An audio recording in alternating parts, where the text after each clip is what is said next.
What's up, you guys? So, major movements in the market again. It just seems like just the other day I was talking about the market crashing, quote unquote, and we seem to be in the midst of a really big pullback. And to be honest, I feel like the majority of the pullback today was kind of a lagged reaction to the news that happened the other day. So obviously, the news that happened the other day, just a few days ago, the Fed raised rates again, and everybody was freaking out. The 10-year became to the point where it was over 3% per annual per yield.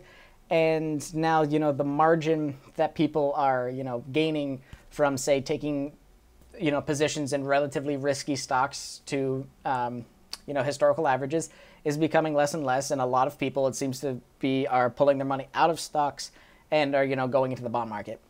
Now, there are a couple of other things that could be going on, people complaining about the whole populism aspect. I was reading a couple articles today that say that that's one of the biggest concerns for CEOs, especially ones that deal with, consumer products and, selling directly to the end consumer, not to other businesses. A lot of people think that the wealth inequality is just growing, and, a lot of people are extremely sad and upset about that. And, that kind of goes into Ray Dalio's book, a big debt crisis. So again, I'll link that in the description below if you guys haven't read that book. Highly recommend reading it. It's free. You realistically only need to read 60 some odd pages of it, and you get the gist of the book. The rest of it's just breaking down examples. So, it's a very quick read through. I would say easily 15 of those 60 pages are just graphs. So it's a very quick read. You can probably get it done within a day. I would highly, highly recommend reading that book, especially if you're kind of worried with what's going on in the markets right now. Just listen to Ray Dalio. He takes a very unbiased and very mathematical approach and, analytical approach to everything with markets. So totally read that if you're worried. But anyways, so what you guys want to know is, my thoughts on exactly what's going on with stocks and what stocks right now that I'm buying. So as you guys can see right here, I did add a couple of positions into the portfolio. So to start things off with, I actually started the first short position for the portfolio. I bought 100 shares of the inverse emerging markets ETF. And so that is mainly because I look at a lot of uncertainty right now and a lot of issues with emerging markets. And mainly, there are a lot of issues and uncertainties with, the U.S. equities. And the second that people are doubtful of the U.S. equities, they're extremely doubtful of emerging markets. It's almost never a time where emerging markets go up and, the U.S. market goes down. You do have them both go up and the emerging markets severely outrun, the American equities. But generally because, international markets, especially emerging markets, are viewed as a more risky endeavor. If people are afraid of, say, the S&P 500, they're going to be terrified of, keeping their money in, like, say, Chinese companies. And, whether that has any validity to it or not, that's just the way it is. And if you look at the trends, just going over to, like, the emerging market, the emerging markets have just been on a downward spiral recently. They're underneath all of their major moving averages. And until any of that gets broken, it should, consistently go down and down. And now you can kind of see here, it's kind of following a pretty staple channel pattern right now. Again, I know not all of you are super into charts, and to be honest, I'm not that big of a chart guy. I've been reading a couple books on it recently, just trying to get a feel for it, because I do think it's kind of indicative just to let you know what you already know, in a sense. Like, it will tell you what type of a market you're in, whether it's going up, down, or consolidating. And obviously, it'll let you know when that trend changes. So there's really no point in going long in a market when it's definitely in, a downward trend. The second the trend reverses, then you can launch back into it. So like me, for example, like I'm looking at companies like Tencent, Alibaba, JD, Baozun, all of the major, Chinese companies. I'm really looking at them and I'm just waiting, because there are a couple of them that I definitely do want to buy.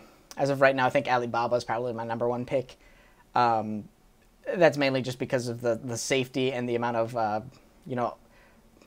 the amount of assets that Alibaba has to the amount of liabilities to, like, any of the other major Chinese plays. And especially the only one that they're pretty much worse off than on a balance sheet wise would be Tencent. but Tencent is getting faced with so many regulations right now, and Alibaba is kind of staying on the good side of the Chinese government. But that's neither here nor there. I wouldn't go long right now. Like, I do think that per growth, if you compare them to the equity to the U.S. equities, yes, they're definitely cheaper.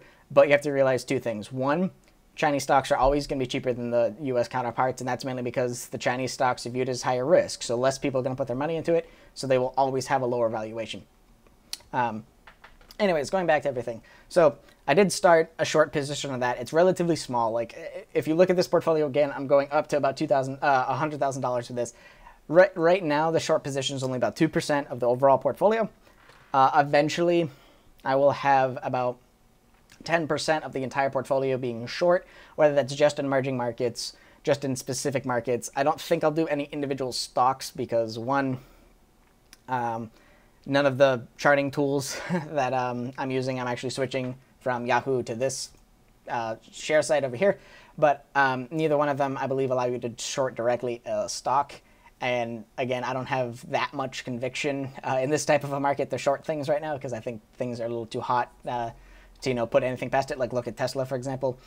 People who have tried to short that stock, fundamentally, it shouldn't be where it is, but the market just doesn't care, and a lot of people have lost a lot of money. So I'm definitely not shorting but individual stocks, but I definitely do think that emerging markets will continue to go down until that trend reverses. So, and also, with how high the current U.S. market is, from everything that I've read, if you take, say, an active management role, you definitely need a long-short portfolio. Going fully long right now is, crazy. If you're going fully long, you should be heavy cash right now, just based off of historical averages and, the trends that we're following. But anyways, Intel, I don't think I added any shares to it today. I think that's about the same. Facebook, I did pick up 10 more shares. Did I? Yes, I did. I did pick up 10 more shares of Facebook today. Oh, no, it didn't. Nope. Okay, so I am going to be... I have a buy order placed for Facebook at 150, and it did not hit. So my next buying point for Facebook is going to be at $150 flat. And that is mainly because, one, it's a psychological resistance point, or support point that I believe. It's also like right around, the end from the Cambridge Analytica drop. And to be honest, like, I bought Facebook, especially on this account, I bought it around, what's my average?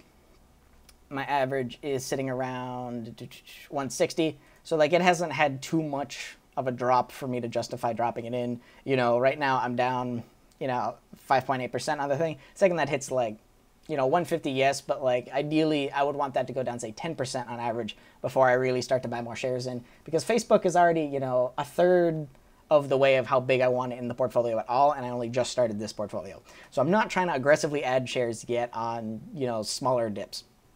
I did finally start a position, at least for here on the channel, an extremely small position on Starbucks. Starbucks, we can look at the graph right now. Got immediately rejected from this resistance point. Obviously, the entire market was selling off, so it's only to be expected that it was going to be going down, but it is kind of consolidating around here. I do want to see it bounce off of this moving average or this resistant line right here.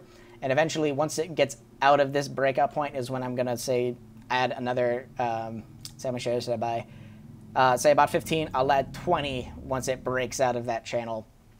And, then the position will get larger from there. That's mainly because I do think Starbucks is one of those things. It's a good stalwart company. It's, it's going to be growing. It's not going to be growing, obviously, like, say, Facebook or Micron or Skyworks. But it'll be steady. It is booming as far as the dividend goes. It's have a 20% dividend growth rate the past 7 years or so. I do think that the management is focused on, bringing that to fruition. Again, I kind of, Starbucks is Coke and Apple had a baby for me. Like, I definitely think that Starbucks will be here. I think it'll be a cash cow for years to come. But I do like the way that they are shifting Starbucks into now a dividend-generating machine rather than just focusing on boosting up the stock price through buybacks and whatnot. They are doing a buyback, but I do think that, putting a lot of money, a lot of earnings into dividends is a smart move for the company moving forward. Finally bought Micron for the portfolio. I think, in all honesty with Micron, with how much it's been beaten down, only going down about 1.5% today. I thought that that showed some signs of either investor sentiment. You know, most stocks that I'm covering right now had relatively low volume to their averages.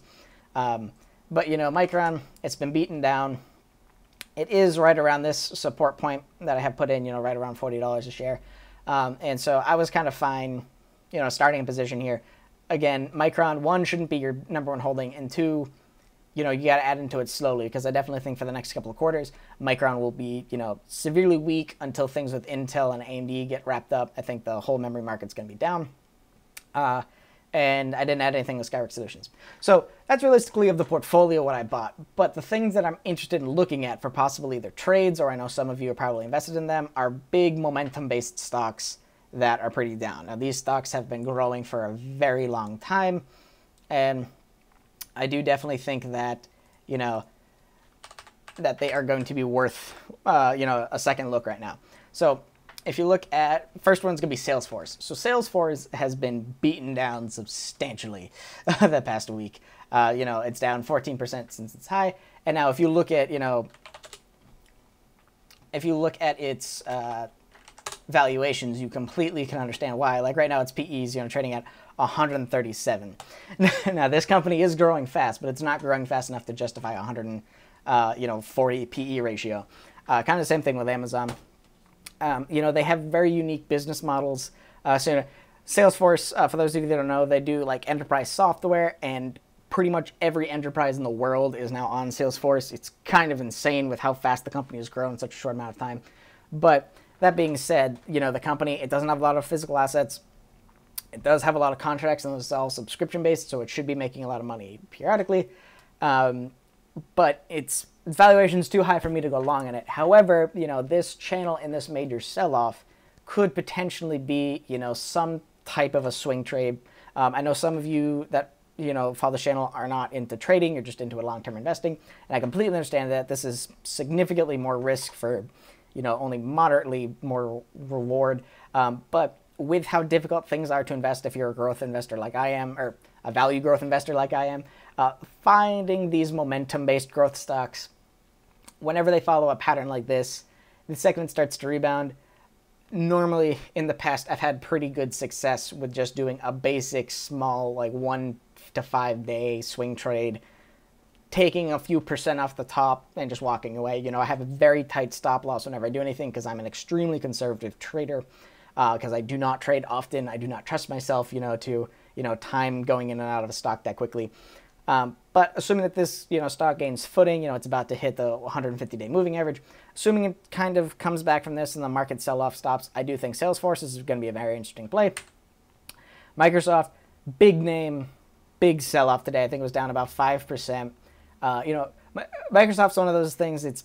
Microsoft is an amazing company, and I do own the company in my personal portfolio. But I started my position in Microsoft almost a year and a half ago, and it did not have nearly as high of a valuation as it does right now as it would. So I'm still not adding. I will not be adding shares onto, say, the channel's portfolio until it comes back down, you know, to reality. You know, Microsoft, I do think its cloud's going to be a huge play. You know, its cloud's already above Amazon's as far as revenue growth. It's taking market share. It has a higher market share of the last quarter than Amazon does. Definitely Microsoft's going to be the number one play as far as the cloud in the next 10 years, no doubt in my mind. However, I do think that, you know, trading at, you know, a PEG ratio of, I think, 2.5 and, you know, a 50 PE ratio, Microsoft's a pretty big company, but its growth isn't that impressive right now, so I just can't justify buying it. Dividend yield is nice, but still not there. If it comes back down, or if it has a stellar quarter, maybe I'll add it in. But it'll be interesting to see what happens. But again, you know, this stock has had serious momentum this year. So for those of you that are looking for trades, this should definitely be on your radar. Micron, Starbucks, Match.com is pretty interesting. Baozun's been killing it. Momo. I feel like I had... Okay, so Cisco. Cisco is actually an interesting play. Cisco is a company that if you're looking, you know, to get a relative, you know, high momentum stock, but it's not extremely overvalued, Cisco is definitely the play. Cisco is also an indirect play on Microsoft, because Cisco's new umbrella, you know, cybersecurity is actually partnered with Microsoft. And so if you have an enterprise that, say, is getting the Azure cloud, a lot of the times they'll couple with Cisco, and then Cisco gets a subscription revenue from that enterprise, in order to help maintain the Azure cloud that Microsoft has. And, from being with someone that my company has used both Amazon's and Azure's cloud, so I experienced them firsthand. The Amazon cloud is definitely, you can do a lot more with it, and it's way more low level, meaning that you can do pretty much anything you want and just grab the data and do whatever you want with. Microsoft's cloud is much better for like lower businesses and people that, they don't want to hire a whole networking team or, a database management team in order to just kind of like support their cloud. Microsoft is way easier to just plug and play. So I definitely think Cisco is going to be an interesting play that isn't that overvalued. And I would not be surprised if I add this in to the actual portfolio and my own personal portfolio in the short term, assuming, everything kind of recorrects itself. Facebook, we went over it, and AMD. So I'll wrap it up with AMD. So AMD is done, exactly like what I was talking about. And again, that's not to gloat. That's just because I truly think that all of the movement right now is based off of AMD in momentum. I do not think it's fundamental. So you can see here, it was consolidating here and then immediately crashed down from this line. And it's kind of finding support there. Like, obviously my line's a little bit off, but what can you do? But it is definitely sticking around this 50-day moving average. So AMD, we're getting pretty close to its earnings. I do not see a massive change before its earnings. Who knows? I could be wrong. And I definitely do think that if you start to see AMD bounce here, this stock, could gain you, 26% easily with the amount of momentum that's around the stock. Again, I still haven't started a position with it. If it starts to bounce, I might do a quick swing trade or an option play with it. I have not done anything yet. That's just kind of an update with AMD. I just can't justify. I think it closed at exactly $25, so it's exactly when I sold it at. And I just can't justify it. So yeah. That's kind of my quick update for, what's going on in the markets. I do think that the majority of it was relatively late to the party as far as talking about interest rates. I think a lot of people were moving their money around. Monday was a holiday, so a lot of companies, either weren't doing things. Investment companies were open, but, a lot of people, they were probably taking the day off, they were on vacation, and a lot of people probably weren't looking at the news or things like that. And then people came in today and were like, oh my God, things are horrible for stocks right now. We got to change things. And, that leads to fear and it leads to just overselling. So I definitely don't think anything is justified right now for, like, say, an actual crash. I definitely think this is just a minor, not even a correction level, but like a minor pullback. Could go further. We could hit another correction, which granted we are overdue for because our market's pretty overpriced right now. And if you're trying to find growth at a value, it's really difficult. But I do think that this isn't that big of a deal, and I do think that everything will be fine, and a month from now we'll probably be reaching new highs again. Again, that's a guess and has absolutely no weight. The market could drop 500 points tomorrow, and no one would bat an eye, or at least I wouldn't bat an eye. So anyways, hope you guys liked it. Let me know what you guys think. What stocks you guys looking at? I know some of you probably bought a bunch of stocks, on sale today. Let me know what you guys are into. Let me know any stocks you want me to cover. And let me know if there's any video you guys want me to go back to the whiteboard and do a deep dive, and go over a company. Thank you guys for watching. If you stuck around to the end of the video, please make sure to like and subscribe. It helps me out a lot. And just give me feedback in the comments. What do you guys want content of? I love stocks and I love research. So whatever you guys want, I'll cover. So thank you for everything, and I'll catch you guys in the next video. Peace.